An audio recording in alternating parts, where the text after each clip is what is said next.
It has been a long past 24 hours. I made a video almost exactly 24 hours ago talking about what I thought the night would look like.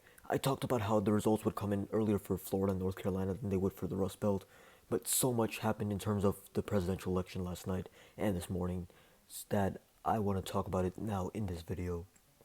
Yesterday, when I made that video around 6 or 7 p.m. Central Time, that's when the first votes were starting to come in, and they were just in a few of the East Coast states. And these are states like Indiana, Kentucky, South Carolina. States like these, they were easily given to Trump.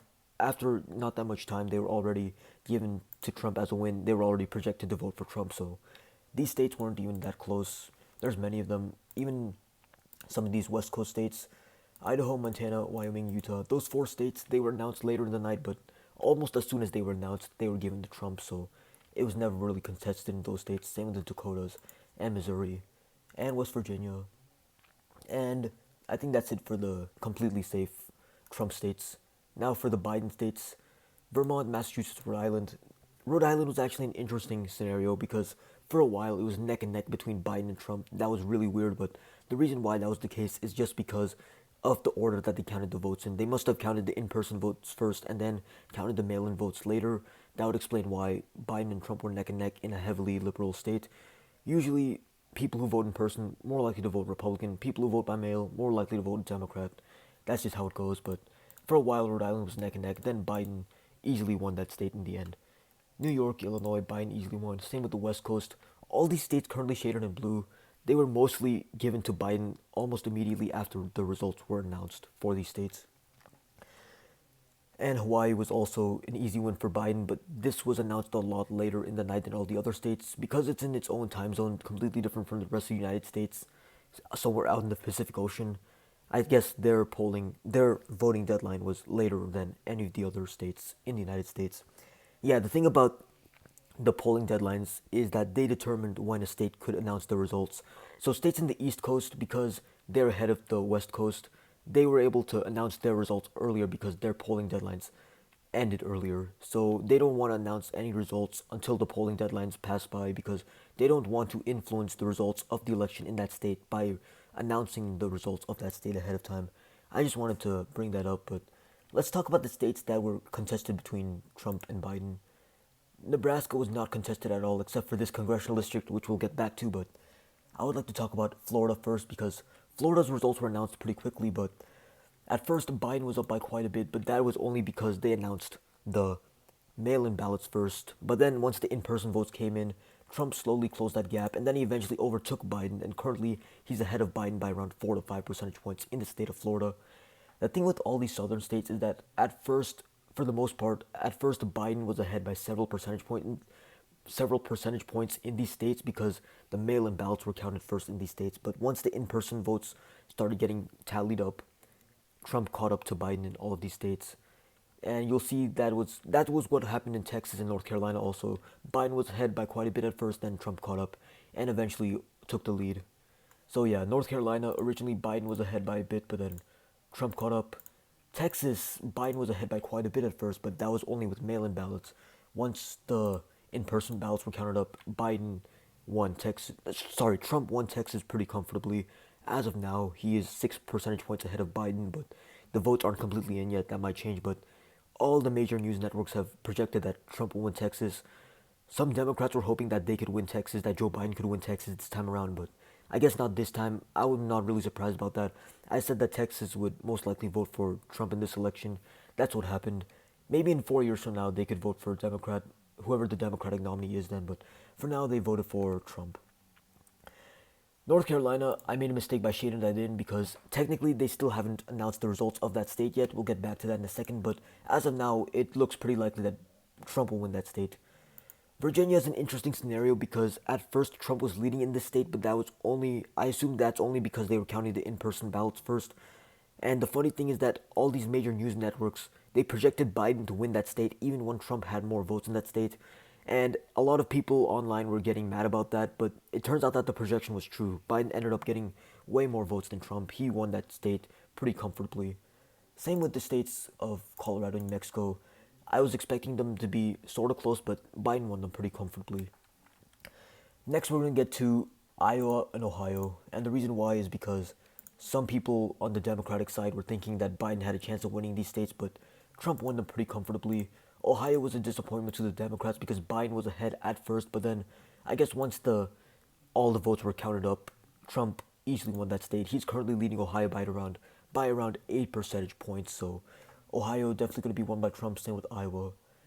Now let's get to Nebraska's second congressional district, and this was actually won by Biden. That kind of surprised me. I was thinking Trump might win, but Trump actually lost that district. Biden is the first Democrat to win this district in a presidential election since Obama in 2008, which is pretty interesting. And now let's get to North Carolina and Georgia and the Rust Belt. First, let's start with the Rust Belt. Minnesota pretty early on was announced for Biden. Biden won that margin. Biden won that state by a pretty comfortable margin, and this was announced last night. And one other state that was announced last night was New Hampshire. This was announced pretty early on, and I was thinking it would be close between Trump and Biden, but Biden won pretty handily. So, same with Maine. Biden won that state. He also won the first congressional district, but not the second. Now, every state that I currently don't have shaded in, these are states that either have yet to be announced or were announced today. The results of this, or as in like who won the state. So two states currently shaded in gray on this map, they were announced this morning or earlier today, as in who won that state. So the states of Wisconsin and Michigan were both given to Biden earlier today. Wisconsin a bit earlier than Michigan, but these are two states that Trump won 4 years ago that Biden was really hoping to win. So for him, it's good that he won those states because now his chances to winning this election are a lot better now.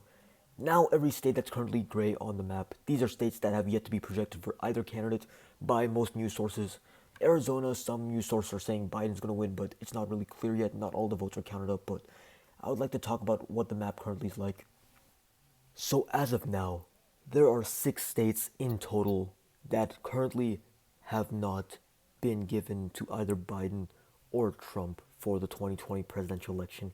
These 6 states have not been assigned a winner yet, either because it is too close in these states or because there's not enough votes in these states yet. For the state of Alaska, I honestly think that Trump is easily going to win this state, at least by 10 percentage points and not more. As of now, Trump is up by a huge margin, but only around half the votes are in for the state of Alaska, so I guess because only half of the votes are in, that's not enough votes to actually declare Alaska a win for Trump, so they're leaving that as a too early to call for now, but I am highly certain that Alaska will be won by Trump. So I'm just going to shade that in for Trump for now. I'm going to shade that in for red, but just know that that is not actually what has been projected yet. That is just what I think is going to happen because Alaska is a pretty conservative state. And as of now, as of 7:46 p.m. Central Time, Trump is up by quite a lot in the state of Alaska. Here's the thing though. Biden was never counting on Alaska to win. He does not need Alaska to win. Alaska only has 3 electoral college votes to begin with. That doesn't really matter. Nobody really cares about Alaska. What people are focusing on are the other 5 states on the map that are currently shaded in gray. And 2 of these states, I'm pretty sure Trump are going to win, but the other 3 states, it could honestly go either way. But for 2 of those states, I'm pretty sure Joe Biden's going to win. And for the third state, I'm a bit less sure, but I'm still pretty sure that he'll vote for Biden. I'll show you what I mean. Now for the state of North Carolina, they haven't actually declared North Carolina a win for Trump yet, but it does not look like Biden has a very good chance of catching up to Trump in that state. Yes, Biden's only 2 percentage points behind Trump in that state, but there's also 95% of the votes in. When you only have 5% of the votes left to be counted, it's hard to make up a 2 percentage point gap. So I'm not counting on Biden winning the state of North Carolina, but here's the thing. He doesn't need that state. Before I shade that in, I would actually like to point something out. Look at how many electoral college votes Democrats have. Look how many electoral college votes Republicans have. Democrats being Biden, Republicans being Trump. Democrats, aka Biden, has many more than Trump, many more electoral college votes than Trump does. Biden has 253, Trump has 217, and the 253 is if you don't even count Arizona, because some news sources are giving Arizona to Biden, others are leaving it as toss-up. So if you count Arizona for Biden, that's 264. But if you remove Arizona, that's 253, which is still a good situation to be in. What this means is that Joe Biden only needs to win 2 more states, 2 of the 5 states shaded in gray on this map, if he wants to win this presidential election. So that could be Actually, if he wins Pennsylvania, he doesn't need anything else. That's the funny thing. So, even excluding Pennsylvania, Arizona, Nevada, that leaves him 270, which is barely enough for him to win. And the thing about Arizona and Nevada is that that situation actually looks pretty likely because Biden is currently up in both of those states. Pennsylvania is a bit uncertain.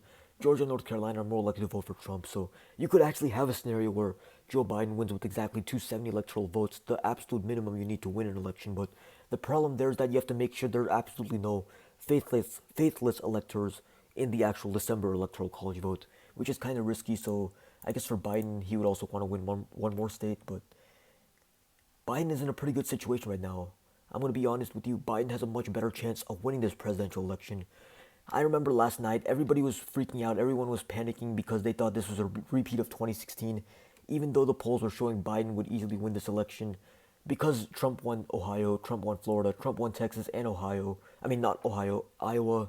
He won all those states, even when the polls showed that it would be a toss up. People freaked out. And then there was also the case with the Rust Belt where, as they call it, the Red Mirage, as a lot of people have called it, it looked like Trump was way ahead, but that's because the mail in ballots were not counted yet. The mail in ballots lean heavily Democratic, so it would make sense that the Red Mirage would be a thing.